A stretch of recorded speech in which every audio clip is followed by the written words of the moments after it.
الحمد لله وكفى والصلاة والسلام على من لا نبي بعده أما بعد فأعوذ بالله من الشيطان الرجيم بسم الله الرحمن الرحيم إلا تنصروه فقد نصره الله إذ أخرجه الذين كفروا ثاني اثنين إذ هما في الغار إذ يقول لصاحبه لا تحزن إن الله معنا صدق اللہ العظیم۔ اللہ نے زینت بخشی ہے افلاق کو روشن تاروں سے، اسلام نے عزت پائی ہے محبوب خدا کے یاروں سے۔ ابو بکر و عمر ہے سمع و بصر، عثمان و علی ہے قلب و جگر، حضرت کے ہیں منظور نظر، ہوتے ہو خفا کیوں پوچھو تو ذرا غداروں سے۔ تحریک صحابہ ثابت ہے قرآن کے 30 پاروں سے، مقتل سے اپنی یاری ہے ابدار پرانا لگتا ہے، صدیوں سے کٹنا عادت ہے ہر وار پرانا لگتا ہے۔ تم سنگ اٹھاؤ یا خنجر حق بات جو ہے وہ کہنی ہے، یہ ظلم و تشدد سرکاری سرکار پرانی لگتی ہے۔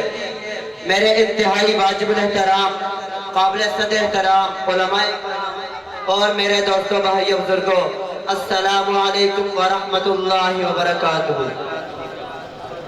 آج میں آپ حضرات کے سامنے جس شخصیت پر طاہرانہ نگاہ ڈالنے لگا ہوں، جو صدیق نبی کا رفیق اور قلب جس کا عتیق، جو انتہائی شفیق ہے، جو دل کا رفیق ہے، جو خلیفہ اول بلا فضل سراپہ عدل وفا کی غزل، جو نبی کا یار ہے وفادار ہے اور افضل البشر بعد الانبیاء کا مصدق ہے۔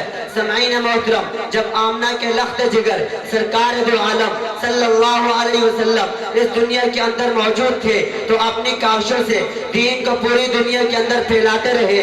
انبیاء کے بعد یہ مقام حضرت صدیق اکبر کو ملا، چنانچہ حضرت علی رضی اللہ تعالیٰ عنہ فرماتے ہیں کہ صدیق اکبر کی جرأت کا یہ عالم تھا کہ ایک مرتبہ حضرت عمر فاروق رضی اللہ تعالیٰ عنہ نے عرض کی کہ حضرت حالات کا بھی خیال کیجئے، تو صدیق بول اٹھا جبار بالجاہلیت وحبار بالاسلام۔ محترم سمعین، ذرا غور طلب ہے، اللہ امتحان صدیق کا بھی لے رہا ہے، اللہ امتحان خلیل کا بھی لے رہا ہے۔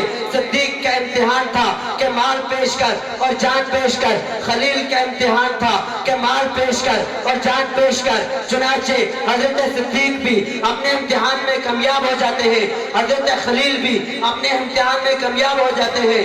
پھر جب حضرت صدیق اکبر رضی اللہ تعالیٰ عنہ دربار رسالت میں آئے تو بیوی بچوں کو چھوڑ کر آئے۔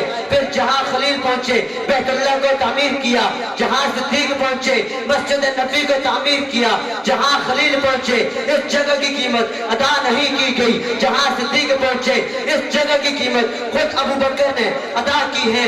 جہاں کعبہ بنا بڑے عظمت کی جگہ ہے، بڑے تقدس والی جگہ ہے، لیکن مسلمانوں جس زمین کو حضرت ابو بکر صدیق رضی اللہ تعالیٰ عنہ نے مسجد کے لیے خرید کر دی، اس کی فضیلت کو پیغمبر یوں بیان فرماتے ہیں، ما بین بیتی منبری روضۃ من ریاض الجنہ۔ صدیق کے متعلق جنتی ہونے کا شک کرنے والوں ذرا اتنا سوچو کہ حضرت ابو بکر صدیق وہ ہے جس نے جنت کو خرید کر قیامت تک کے مسلمانوں کے لیے وقف کر دی۔ خلیل کا امتحان اولاد کو پیش کرو، حضرت اسماعیل علیہ السلام کو پیش کر دیا۔ صدیق کا امتحان اولاد کو پیش کرو، حضرت عائشہ رضی اللہ تعالیٰ عنہ کو لا کر نبی میں قدموں میں رکھ دیا۔ سمعین محترم، 30 پاروں والے قرآن کو تو سب ہی نے پڑھا ہے، اگر عملی قرآن کو کسی نے پڑھا ہے تو ابو بکر صدیق ہے۔ اس انداز سے پڑھا ہے کہ 3 دن اور 3 راتیں آقا کا سر اپنی گود میں رکھ کر رب نے بھی کہہ دیا ورتل القرآن ترتیلا۔ صدیق ٹھیر ٹھیر کر پڑھو۔ سمعین محترم، ہر اچھے کام کی پہلی ابو بکر نے کی ہے۔ ابو بکر کہتے ہی اسے ہے جو ہر کام میں اول آئے، نبی کی صداقت میں، نبی کی رفاقت میں، نبی کے ہجرت میں، نبی کے سفر میں، نبی کے حضر میں۔ مسلمانوں، کلمہ پڑھنے کے بعد 45 50,000